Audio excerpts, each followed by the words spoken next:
Welcome everyone to a first of our virtual event series entitled Community and Conversation. We're very excited to welcome you here tonight. My name is Anna Siedzik. I am the president of the Hamilton-Wenham Human Rights Coalition. My pronouns are she and her, and we're very excited to have a conversation tonight with Tony Leone, the program director for the North Shore Alliance of Gay, Lesbian, Bisexual, and Transgender Youth. This is a conversation that's been building for a while within the coalition, and it's a topic that's really, it's sort of, I think, misunderstood, and there's a lot of hesitancy in the population. People are aware that pronouns are important, but don't quite know how to use them or what they mean or how to respond to them or why it's important. So we're really excited to have Tony here tonight. Before we officially turn the program over to him, at the Hamilton-Wenham Human Rights Coalition, if I can get my screen to advance. Come on now. We would like to acknowledge the Massachusetts tribe, the tribe of Indigenous peoples from whom the colony, province, and Commonwealth of Massachusetts have taken their name. We pay our respect to the ancestral bloodline of the Massachusetts tribe and their descendants who still inhabit historical Massachusetts tribe territories to this day. It's important to remember that we all live on Indigenous land. And with that, I'm going to go ahead and turn it over to Tony, who should be able to share his screen. All right, let me do that first, and then we will get started. And Tony, if you want to introduce yourself a little bit and tell everyone a little bit about NAGLY, with the idea that folks who may not be familiar with the programs and all the awesome work that you do and how long you've been doing it, this is a great opportunity to promo yourself. So I'm going to go ahead and mute myself and turn it all the way over to you. Awesome. Well, thank you so much. I appreciate everyone having me. Very, very excited to be here and talk really about pronoun usage, why they're important, and really how to validate, everyone within the LGBTQ plus community, but also youth, right? And that's our core focus here at NAGLY, is providing a safe and brave space for LGBTQ plus youth, ages middle school up to 23. As Anna mentioned, my name is Tony Leone. I am 28. I live here in Salem, Massachusetts. I use he, him, his pronouns, and I am the program director and mental health provider here at NAGLY. NAGLY stands for the North Shore Alliance of LGBTQ plus youth. Again, we're located here in Salem, Massachusetts. We have middle school groups. We have our core 14 to 23 age range. We have queer adulting. We have drop-in hours. We just have the vast majority of different programmings here for LGBTQ plus youth. We provide referrals and resources for outside organizations, community partnerships, mental health services. We really run the gamut of being able to provide these services for youth. We are part of an NAGLY network, which consists of 16 other NAGLY networks in Massachusetts. BAGLY is the more well-known one that's located in Boston. We're obviously the North Shore one. There's one in Merrimack Valley. There's one in South Shore and across the state of Massachusetts. We are our own 501c3, which means we are our own nonprofit organization. We are here again to honor, respect, educate, and empower all LGBTQ plus youth. So I'm going to get started a little bit on why pronouns are important, the usage of pronouns, and what they have to do within the organization, within the community as a whole.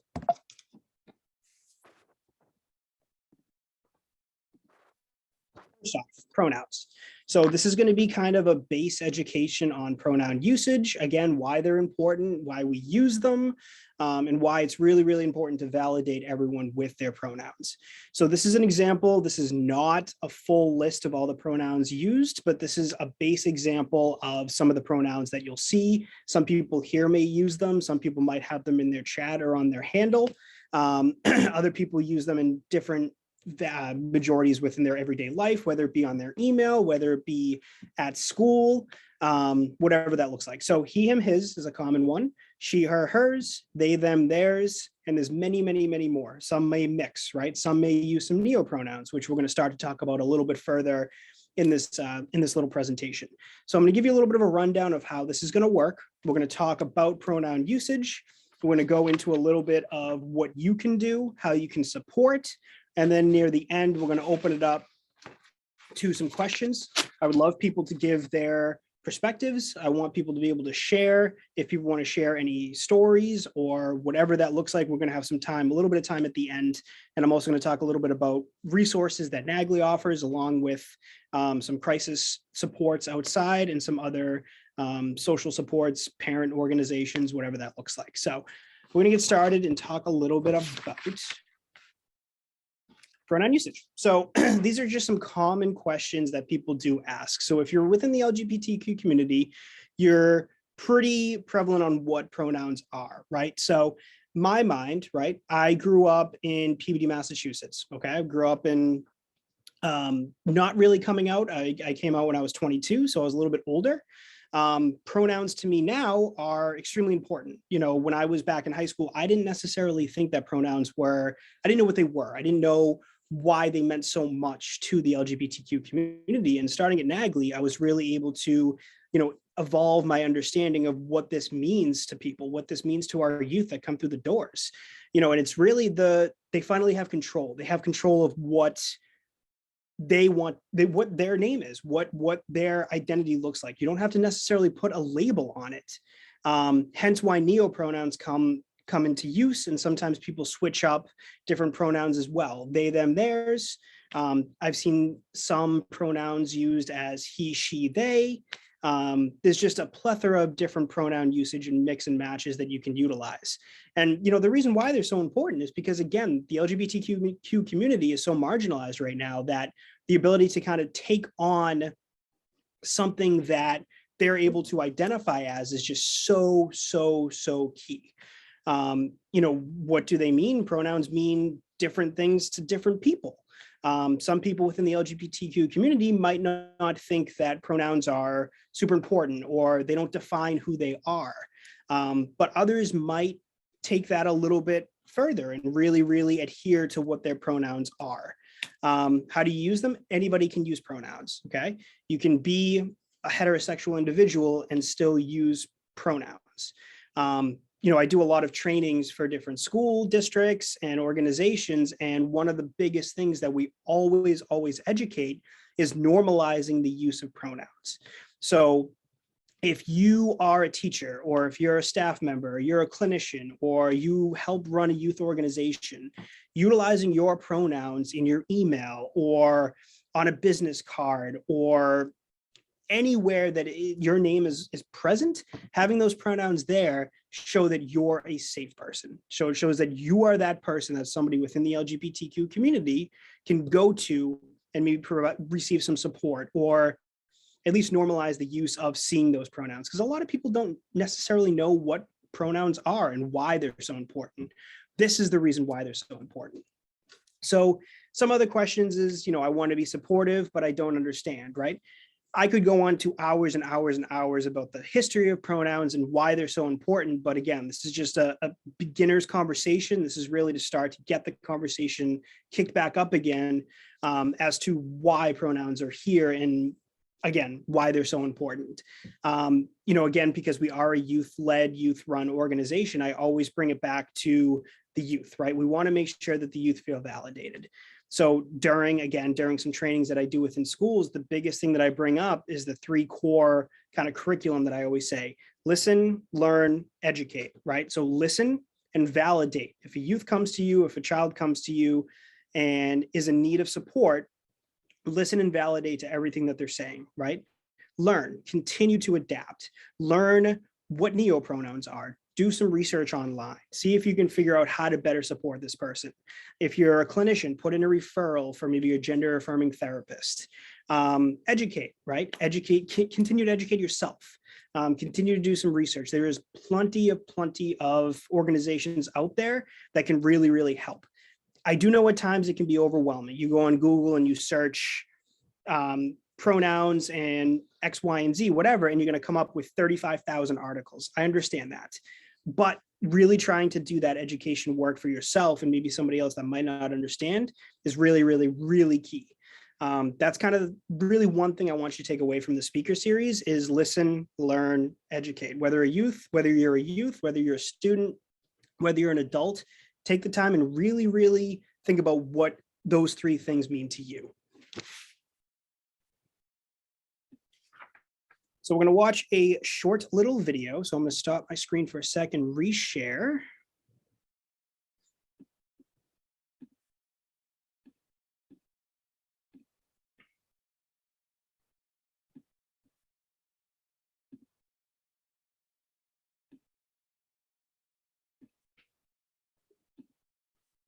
Okay. Just want to make sure everyone can hear this as well. We asked some people in our community a simple question. What will you teach the world? Here's Tristan from the Pride Center of Edmonton.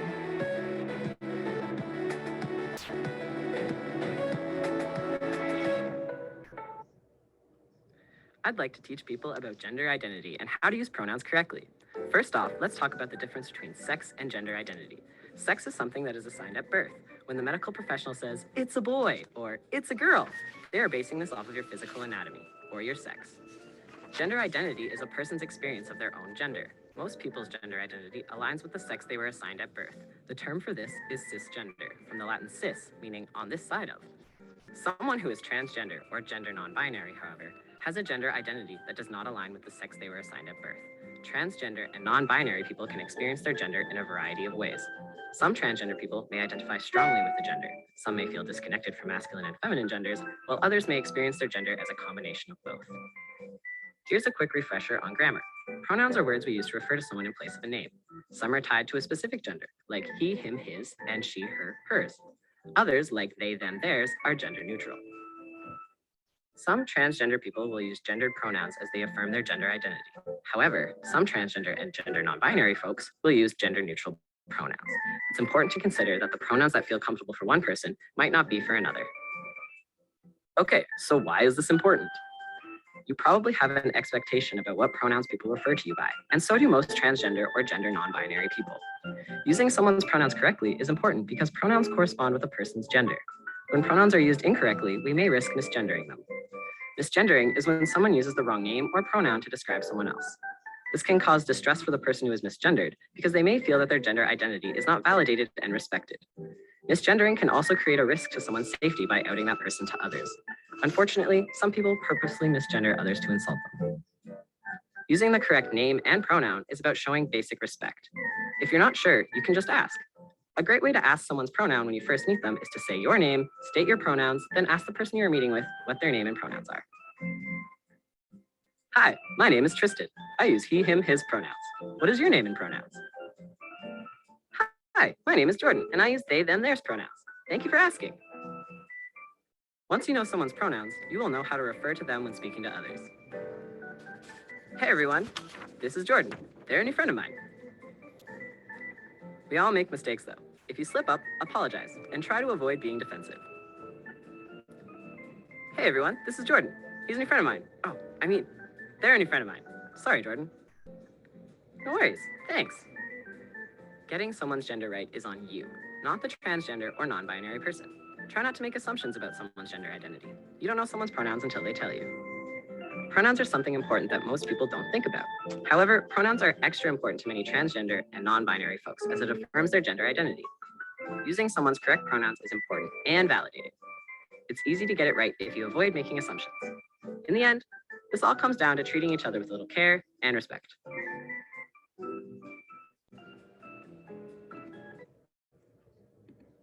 All right, let's get back to the slide.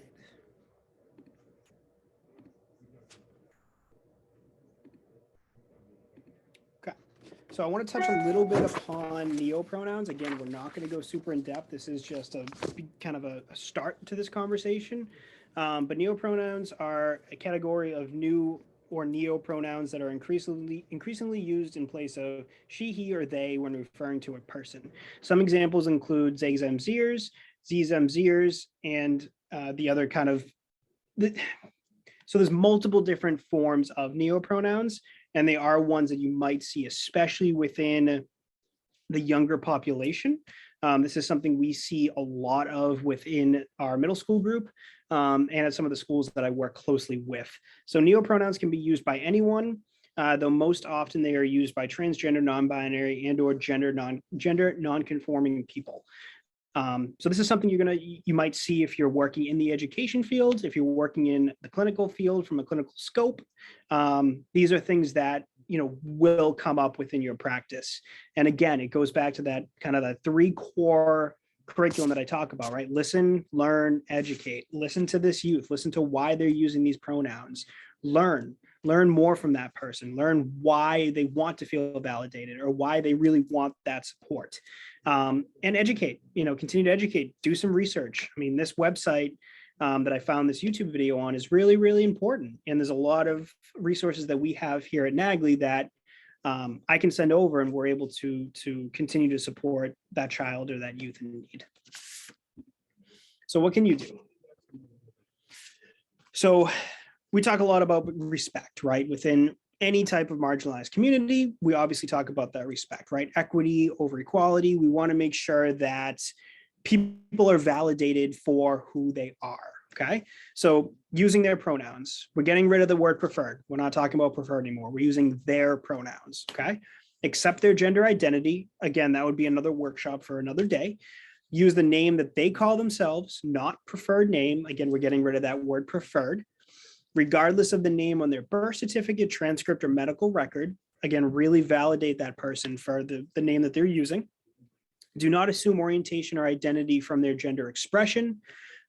We have many, many forms and images and visuals here in the space that are really simplistic and really help with that gender expression aspect. We use something called the gender unicorn, which is geared to more of the younger youth, maybe kindergarten upwards into primary and middle school. And then we use the genderbread person, which is a phenomenal visual that actually just adapted a 4.0 version that we absolutely love. And it's a continuum, it's a spectrum that people can really kind of not label themselves, but put themselves within that spectrum where they feel like they are between femininity, masculinity, expression, identity, and so on. So it's a really, really nice form. You can find that on the Transgender Education website, which I will talk about a little bit at the end under resources. You can also email me anytime. My contact's going to be at the end about, again, referrals, resources, anything that anybody pretty much needs to reach out to. Other things you can do, put your pronouns on your name tags, emails, Zoom handles, anywhere essentially. So again, I'm going back to kind of the education aspect, but if you are a teacher, administrator, counselor, or whatever that looks like, if you have an office, right? If you have an office where youth come to, maybe think about getting a rainbow sticker, okay? Getting somewhere where you're showing that, again, you are supportive. One thing I always stress, and I can't stress this enough, is you need to make sure that you're able to back up having that rainbow sticker, okay? It's one thing if you're going to get a rainbow sticker and put it on your door, but now you have that responsibility. You have that responsibility of being a safe person. That room is a safe room, okay? Because somebody within that LGBTQ community might be walking by the hall and sees that rainbow sticker and they know that you are supportive, okay? So you can always ask me. I can provide rainbow stickers. We have rolls and rolls of it.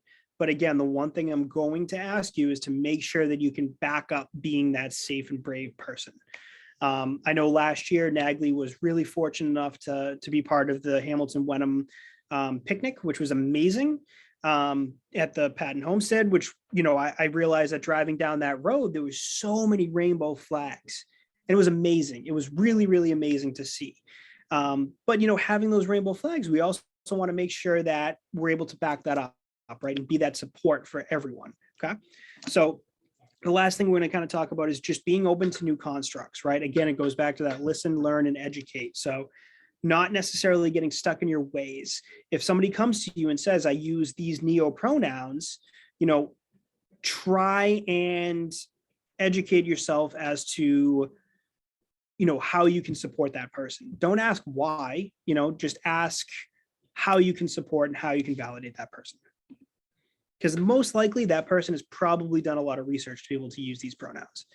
So why does this matter, right? This is something that usually we show at the beginning of the slide whenever I do a presentation, but this is something I really want to touch upon kind of in the middle, near to the end, and we're going to have plenty of time at the end to open up for discussion. But These are some things that I really, really want to touch base on. So the Trevor Project is an amazing organization. It's a national organization that provides LGBTQ plus supports and resources, again, across the nation. So this is from an annual study from last year, and this just shows what is going on within youth, within the mental health field, within the mental health of LGBTQ plus youth. So the Trevor Project 2021 survey on LGBTQ plus youth mental health out of 35,000 respondents, which is a pretty large pool, which was bigger actually than it was in the prior year. 42% of respondents seriously considered attempting suicide in the last 12 months. Okay, among transgender and non-binary students, that number increased by 52%. Okay, that's pretty high. So again, it goes to show at why validation is so key. Okay, 48% of LGBTQ youth ages 13 to 17 considered suicide, and 20% attempted suicide. 72% of LGBTQ youth reported symptoms of generalized anxiety disorder. 62% of LGBTQ youth reported symptoms of major depressive disorder, and 18% of transgender and non-binary youth reported undergoing conversion therapy. LGBTQ youth who were subjected to conversion therapy reported more than twice the rate of attempted suicide in the past year compared to those who were not. Conversion therapy is still legal in some states, okay? 94% felt recent politics negatively impacted their mental health. 48% wanted counseling from a mental health professional, but did not receive it. That number is scary, okay? And that number has increased substantially since the start of the new year. Right now, mental health providers are overwhelmed. They're taking a lot of clients, and there just aren't enough out there to be able to feed this like realm of need. So we're finding that a lot of peer-to-peer support is happening here within the group setting, which is absolutely fine. However, with 48% of LGBTQ plus youth that want counseling, people aren't getting it. The wait lists are skyrocketing. They're going from 2 months, 3 months, 6 months, 3 years at some points. This is why being an ally is so important. Being able to be that support. You might be that one person that can save one of these people from this statistic. So only 1 in 3 LGBTQ youth found their home to be LGBTQ affirming. Okay, 1 in 3. That's scary. So this is a little bit older. This is from 2019. These numbers have changed. However, they only put this national climate study out every few years. So this was the last data that I could find. So this is a school climate data. This is GLSEN, the education network. It's originally called the Gay and Lesbian Education Network. It was founded many, many years ago. But this is based out of school districts within the nation, okay? So 59.1% of LGBTQ students felt unsafe because of their sexual orientation. 32.7% missed at least one entire day of school because they felt unsafe. 98.8% heard gay used in a negative way. Okay, think about that for a second. 98.8%. This is still happening. This is still occurs on a daily basis. I get reports from youth daily, if not hourly, about the bullying, harassment, transphobic, and homophobic behaviors that are occurring in school. And it's out of the views of teachers. It's in the hallway. It's in the dark crevices of the school that people just don't necessarily see. So I'm going to assume that that number has significantly increased. 52.4% heard homophobic remarks from teachers or staff. And again, this is a national study. This is not based in just Massachusetts. 68.7% were verbally harassed. 28.9% were physically assaulted. 56.6% did not report the assault. 18.2% were prohibited from writing about LGBTQ topics and assignments. Fortunately, again, nationwide. Only 19.4% were taught positive LGBTQ representation, people, history, or events. 8.2% received LGBTQ specific sex education.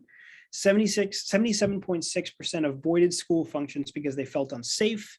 17.1% had changed schools because they felt unsafe or uncomfortable. Again, these numbers have significantly increased. And the avoidance of school activities and the avoidance of wanting to go to school and feeling safe kind of all wrapped into one. They're just not necessarily receiving the support. So again, I'm going to go back to, it's so important to really provide that validation.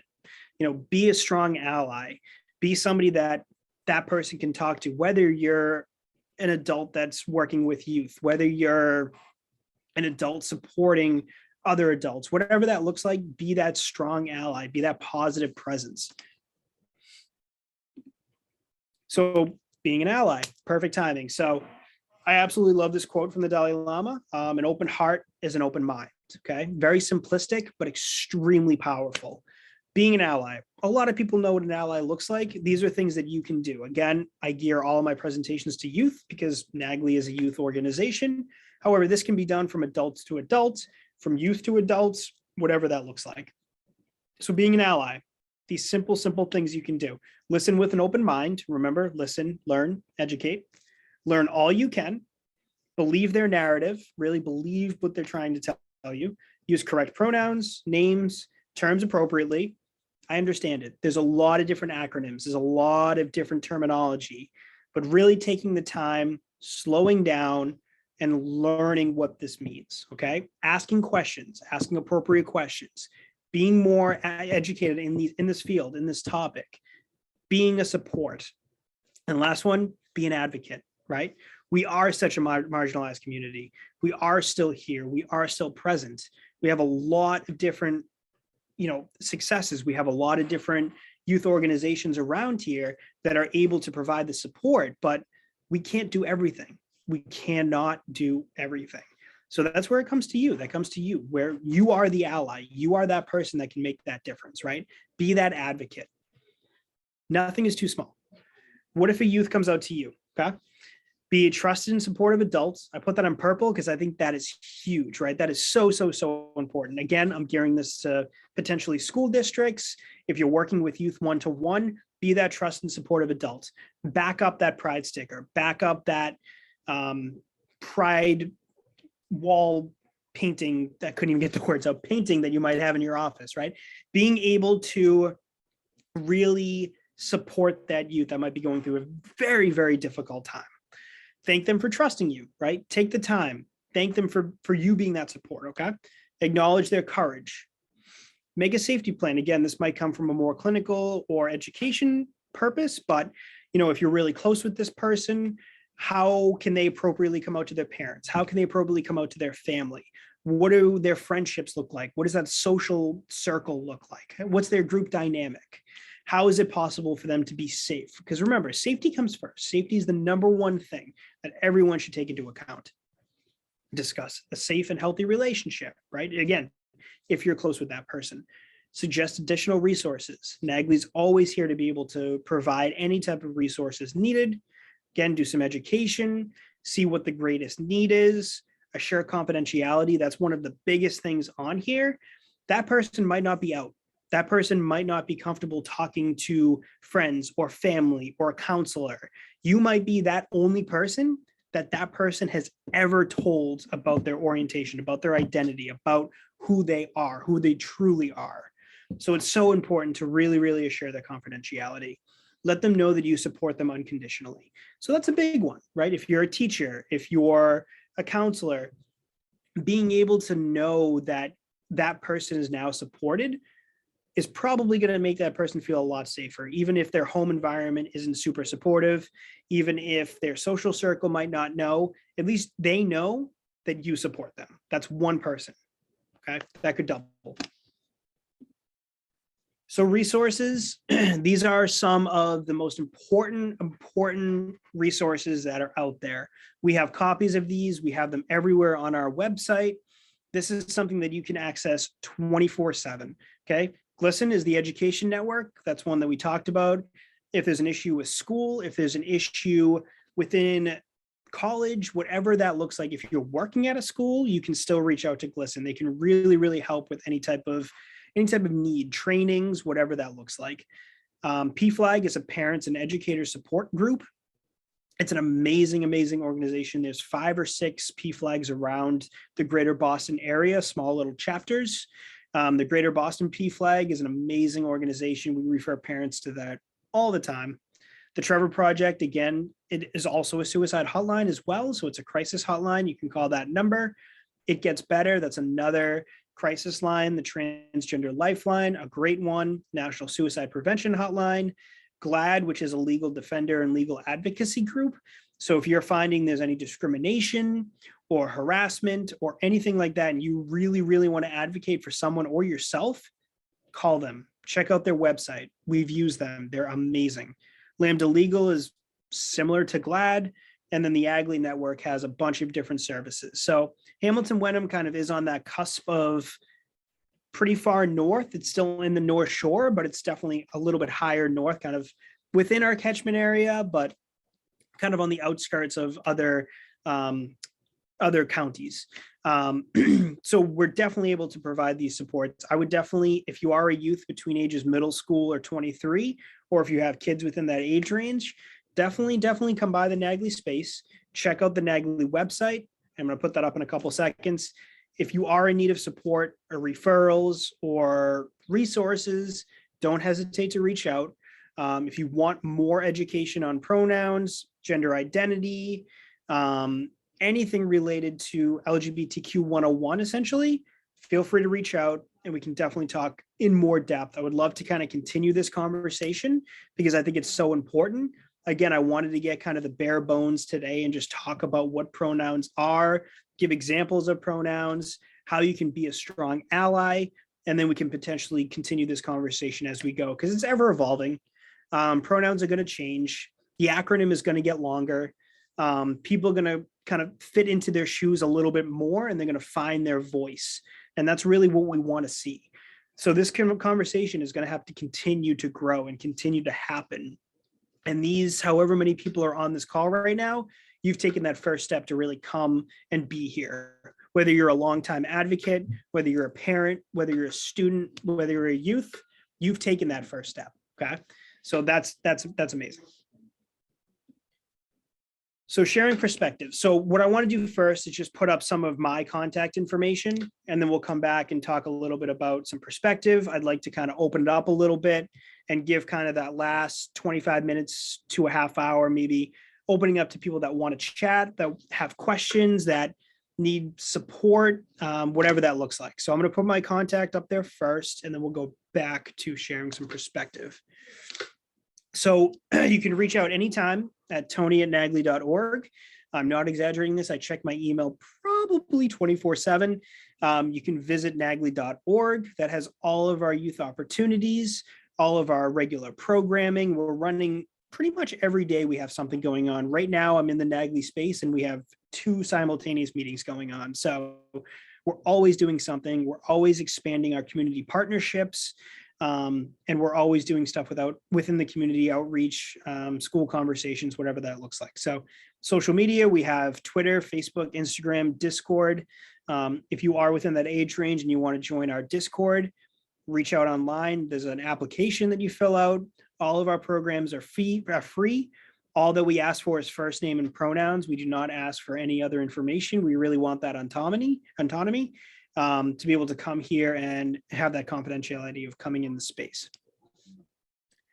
So I'm going to go back to sharing some perspectives, and I would love to kind of take the time to have an open discussion, have a chance to ask questions, have a chance to just really kind of build on what I talked about. Again, the base level of what I talked about. If anybody has questions, feel free to ask. Yeah, and then we'll go from there. I don't know, does everyone have the chance to unmute or? Yeah, they should. So first, before we go into that, I just want to say thank you, Tony, for so much information. And this is why we brought NAGLY on board, because this is your bread and butter. This is your expertise. And it's great that you're able to share so much really powerful information.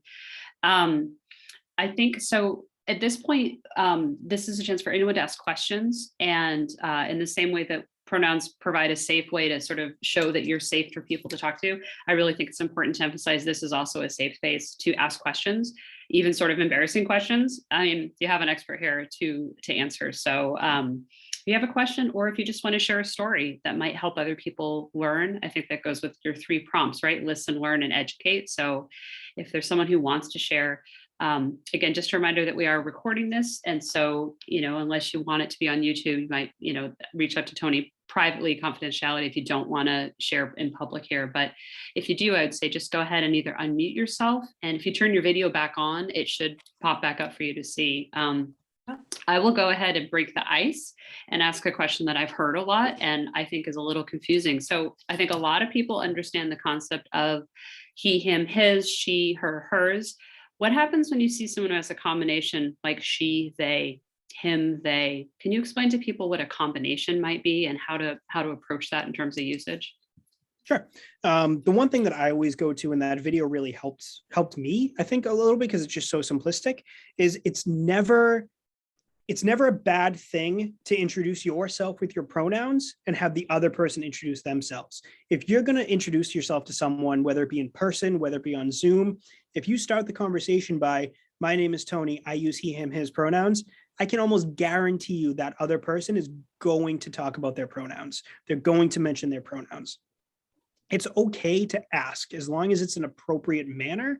And I think the combination of the mixed pronouns stem from that control factor. Is they finally want to have control over what their pronouns are, what they used. A lot of these youth or people in general are being assigned female or assigned male at birth, and it's one or the other, right? It's one gender, it's one binary. So they're really trying to not necessarily experiment, but really try and find where they might fit. And they might not know, right? They might not know. Maybe they don't know if they want to use they, them, or she, hers, or he, him. So they use all three, or they use all four, or they use different neo pronouns. In my experience, it's that bringing that control factor back, which I think is so important because a lot of these youth are being marginalized within the community and are being supported, but at the same time, not being heard. And I think this is their way of being heard. Okay. I think I see someone with their hand up in the chat. If you want to go ahead and unmute yourself and ask a question or turn on your video, go right ahead.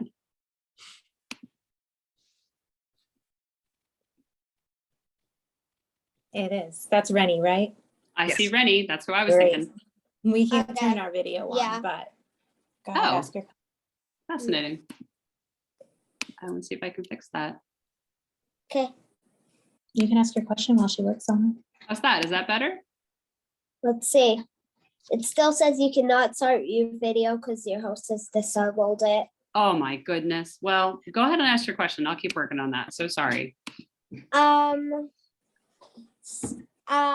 question is, what if you're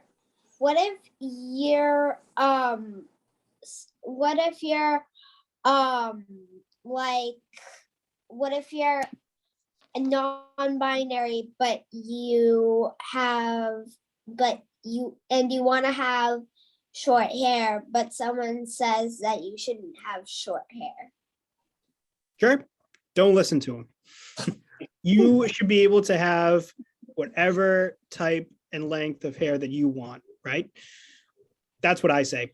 I say, don't listen to them, right? It's your body, right?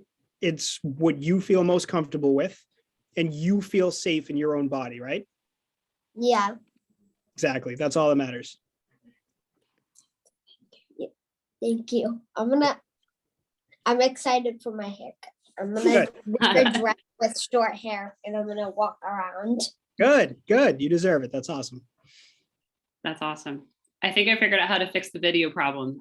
So if anyone Okay. else wants to pop on, go Okay. for it.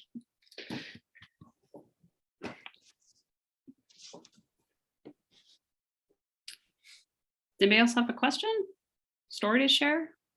Hi, my name is Nancy, and I don't think the video is fixed, Ann. Oh, You know? man. That's okay. Allow That's okay, though. participants to start video. It definitely says that. It does. All right. Well, we can hear you. All right. Thank you, Tony, for this presentation. It was really very helpful. I was wondering what's available on the North Shore for young people that are aging out of the services that NAGLY offers. Sure. I heard some of that. You were kind of fading out. So what age range specifically? So over 23, you said the services are over for 23. Yeah. So I'm going to be honest, it's difficult to find services as an adult is not as, I don't like to say easy, but it's there's not as much direct support that there should be. And I agree that that's a fault in the system. There are definitely supports that run up until 25, 26, some 28. But to find older than that, it can be tricky. I know for supports of adults, there's some good Facebook groups. There's the Meetup app, which is pretty good. There's events, I forget the name of it, events something. That one's pretty good. There is a strong LGBTQ plus presence in the North Shore. The North Shore LGBTQ Friends and Allies page on Facebook is actually one of the best. There's over 3,000 to 4,000 people on there from the North Shore. That is a good way to find some more supports too. And, we have gotten this question many times of where can we find supports for super younger youth, right? That are questioning identity, whatever that looks like, to older adults upwards of when they age out, what they can do for supports. And to answer the question, it's few and far between. I would definitely look on the kind of just the friend supports. I think that's a good way to look. And then maybe doing some more research. I can see if I can find some more things too. Feel free to send me an email and I can look. Thank you. You're welcome. Anybody else have other questions?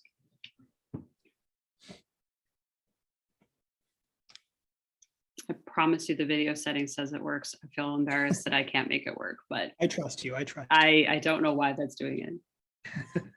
Hi, Anna, it's Tracy. I have a question. Okay. I think we all know that school committees and curriculum are being targeted by sort of negative groups, and I've seen people declaring that they're anti-pronoun, which is ridiculous. You can't speak English without some pronouns. I'm just wondering if there's some kind of really very short, pithy sort of responses or talking points, or just some kind of policy points that NAGLY has, or some other organizations have. So when somebody is sort of going after pronouns as if there's something controversial, like a very simplistic, very well thought out response. Sure.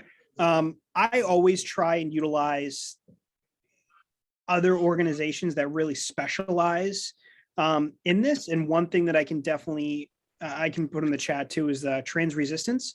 They're an amazing organization in Massachusetts. I'm assuming they do a lot of advocacy work, especially within the schools on trans rights. They do some pronoun trainings. I think they would be the best to reach out to. Also the Trans Education Network. That's the ones who make the genderbread person and the gender unicorn and many, many, many other amazing visuals that really help schools. So I will put those in the chat. Yeah, I should be able to link. I will put them in the chat and feel free to take a look at those. We don't have any direct verbiage. I mean, I can always type something up and do some research, but those would be the two that would be my recommendations. Great, thank you. You're welcome.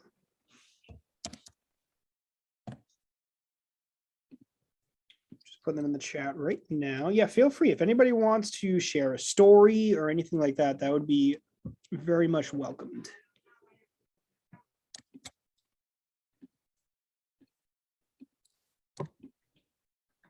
So I have a question. Sure. I'm just wondering, my name is Suzanne. I'm just wondering if in a situation that I'm aware of where a parent isn't acknowledging the child's request for name and pronouns and things like that.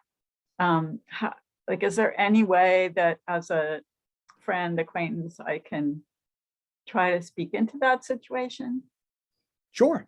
Never a bad thing to advocate. Never, never, never a bad thing. I think it stems from normalizing the conversation.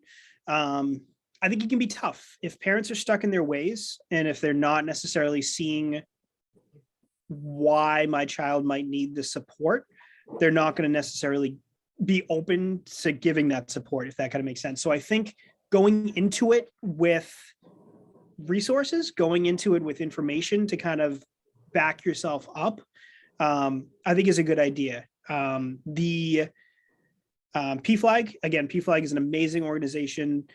They have thousands of parent resources that literally their main objective is to help parents support their LGBTQ plus kids.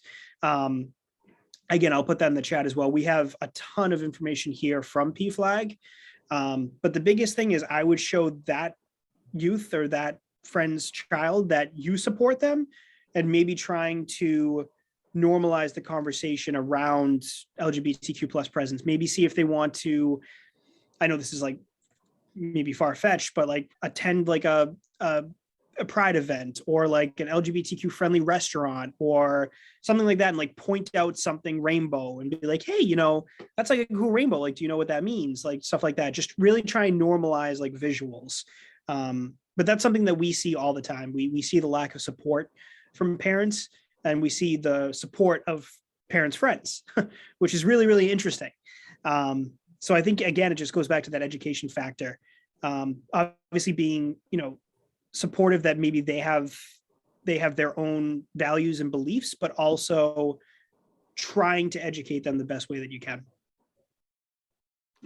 Okay, thanks. You're welcome. Rennie, you got your hand up again. Let's see. Yeah, I have a question. Sure. What if you have different pronouns for different people? Sure. You can totally do that. Yeah. So do you mean that you use different pronouns, or do friends use different pronouns? I use different pronouns. For example, for my mom, I use she, her. And for my dad, I use she, her. But for people I meet, I go by they, them. And I was wondering,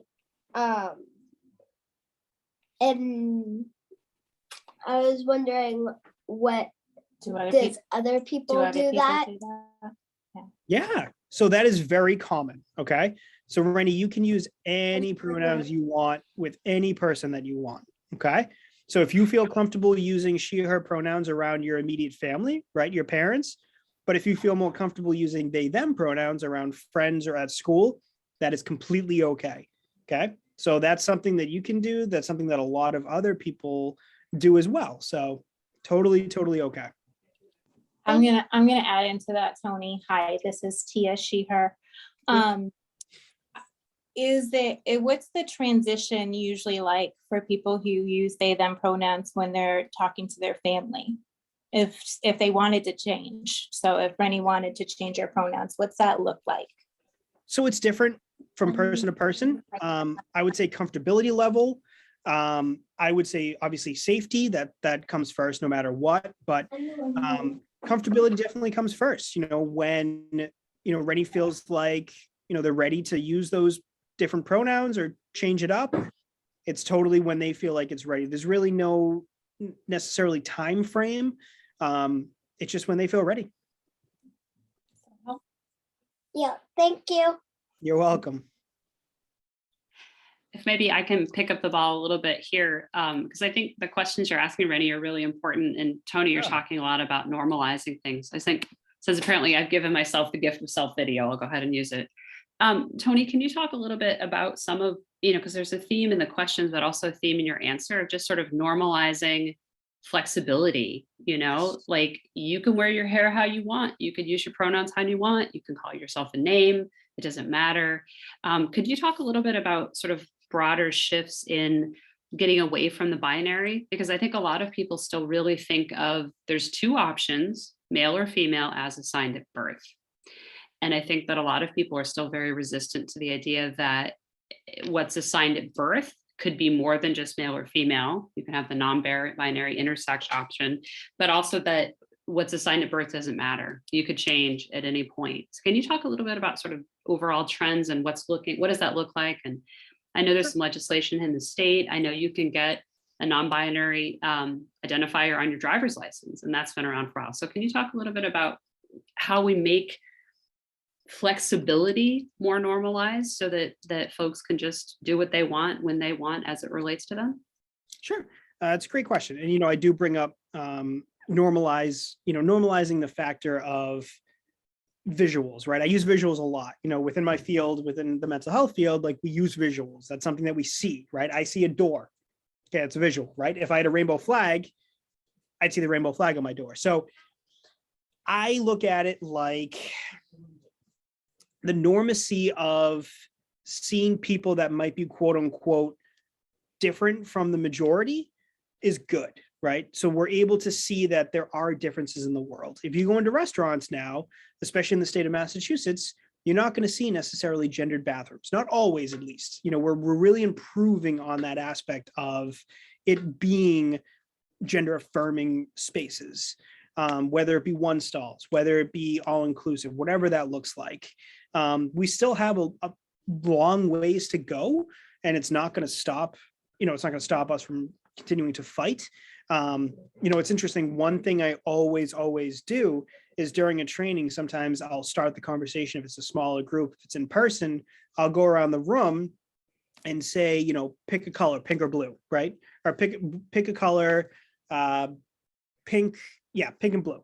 And everyone goes on the room, right? They pick either pink or blue. I've had maybe 2 people in that entire group say, well, I don't like either color. I like orange. Okay. That's outside the binary, right? That's not adhering to those 2 things that people automatically hear. They hear pink, they hear blue, but that other person that likes orange is speaking outside, right? They're not adhering to the things that we're so used to, right? We're so used to hearing pink, blue. We're not used to hearing that other color that might've been announced. So that's an example that I always try and utilize because, again, we still have a far way to go. But I think that we are making strides in our ability to accept. But we could be doing more. We could be doing more than just accept. We could really be supporting the LGBTQ community in more ways.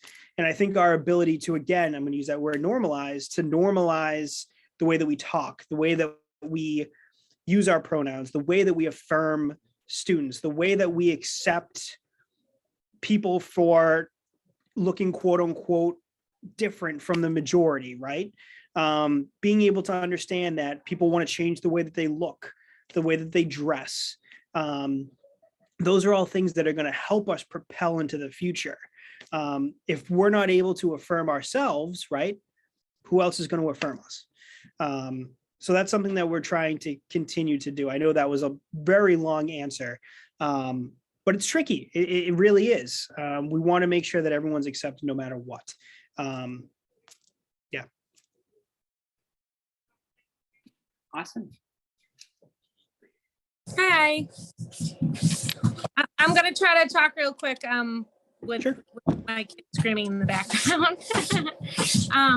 Thank you so much for doing this. I wanted to say to Rennie that I love their questions and comments. I appreciate them so much.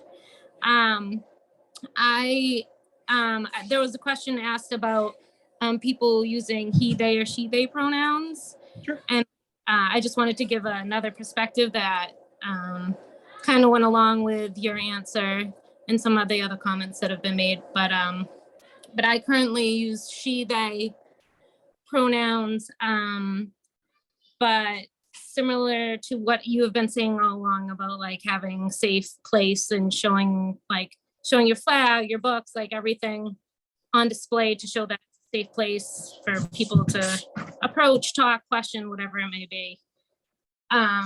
I use they pronouns when I'm with specific groups of people that not just support it, honor it, whatever it may be, but like lift you up, like love it, like lift it, like that's like where I feel me.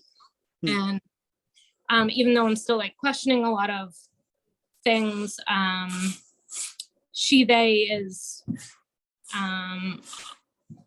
a way for me like to explore and express different ways, but it's also, even though I'm not in any physical danger ever, I'm not at a place where I feel safe using she or defending she or whatever it may be with certain people and family and all that.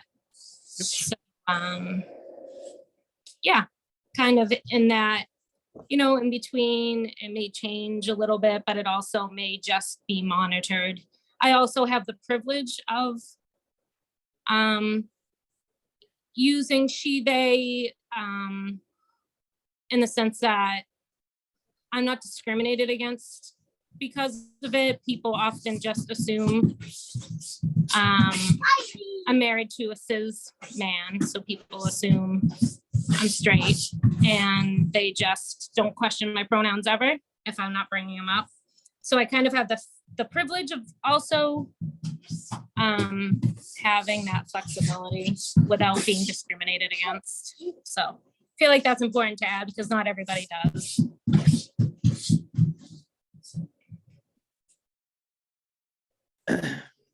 Yeah, I think that's great. I really do. I think it's true, right? I mean, it's based on the situation. As I've said at the beginning, safety comes first, right? No matter what, whether it be physical, emotional, safety comes first. Mm-hmm. Awesome. Yeah. I think, Tony, do you have time for, if there's one more person who wants to share? I think I saw your pager going off on the other side of the room, but I have time for one more, I promise. Okay. Does anybody have one other comment or question they want to share?